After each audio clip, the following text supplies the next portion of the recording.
Como é que a gente pode testar a credibilidade de uma profecia tão antiga? Bom, nesta análise, a gente vai explorar um argumento teológico que usa um evento histórico super dramático, a queda de Jerusalém, como sua principal prova. Vamos mergulhar de cabeça nessa história. O ponto de partida de tudo isso é uma premissa bem central, a de que as palavras na Escritura são, precisas, completas. O argumento é o seguinte: se a palavra divina teve o poder de criar os céus, ela também pode, e deve, servir como uma bússola confiável para a humanidade. E isso nos leva à nossa primeira sessão, a palavra profética. O subtítulo aqui é Uma luz em um lugar escuro. Mas o que isso realmente significa na prática? Vamos descobrir. Então, o que seria essa tal de palavra profética? Segundo o material que a gente está analisando, não é uma previsão vaga, não. Pelo contrário, é vista como uma mensagem divinamente inspirada, um guia super claro, feito para iluminar um futuro incerto para aqueles que acreditam. Essa passagem aqui reforça muito essa ideia de que é fundamental prestar atenção à profecia. E é agora que o argumento fica fascinante, porque ele vai se apoiar num evento histórico para mostrar que ouvir, ou, no caso de ignorar, esse tipo de aviso teve consequências literalmente de vida ou morte. E agora a gente entra na seção 2, a queda de Jerusalém. Esse é o momento em que a teoria vira prática, sabe? A profecia é colocada à prova. Vamos ver como esse estudo de caso é usado para validar o argumento inteiro. O argumento se concentra todo neste aviso de Jesus, que teria sido dado quase 40 anos antes do evento acontecer, e a instrução era surpreendentemente clara.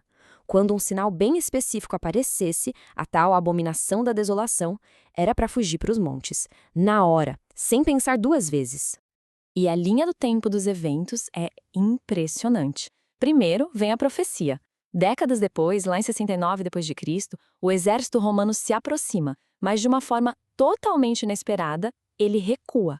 Segundo a análise, essa retirada foi a janela de oportunidade, a chance crucial para a fuga, um pouco antes de Tito voltar com tudo e destruir a cidade. Para dar aquele peso histórico para a narrativa, sabe? O argumento se apoia muito nos escritos de um historiador da época, Flávio Joséfo. Ele é apresentado como uma testemunha externa, alguém que documentou o cerco e todos os horrores que aconteceram ali. Vamos para a seção 3. Uma escolha de vida ou morte. É aqui que a gente chega no ponto central do argumento. Como dois grupos diferentes reagiram ao mesmo aviso e como essa reação selou o destino de cada um. O contraste que é apresentado aqui é nítido, é gritante. De um lado, os cristãos, que teriam confiado na profecia e aproveitado aquela retirada temporária dos romanos para fugir. Do outro, a maioria dos judeus que, seja por não acreditar ou por achar que conseguiriam lutar, ficaram na cidade. Mal sabiam que estava por vir. O custo humano do cerco, segundo os relatos, foi inimaginável. Milhares de pessoas teriam sido mortas ou até crucificadas ao redor da cidade.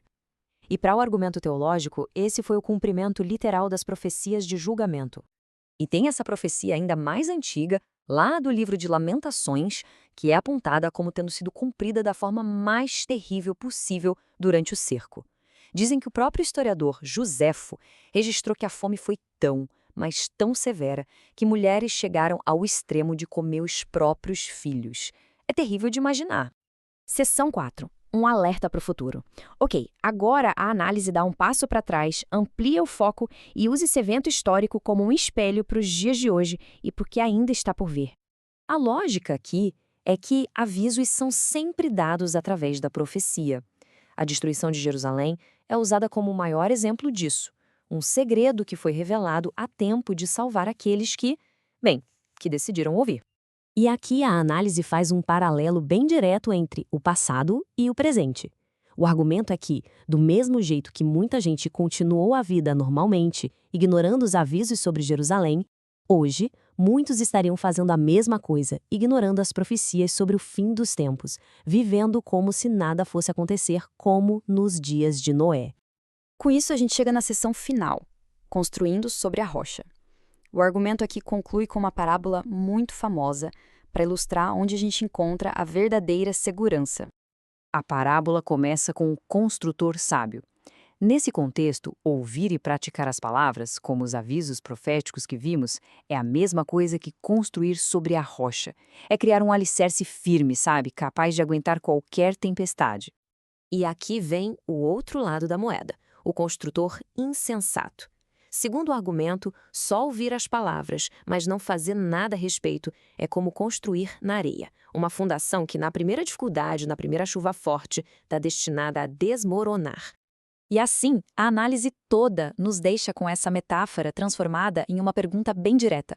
A nossa casa está construída sobre a rocha ou sobre a areia? Uma questão que, no fim das contas, resume a essência inteira do argumento.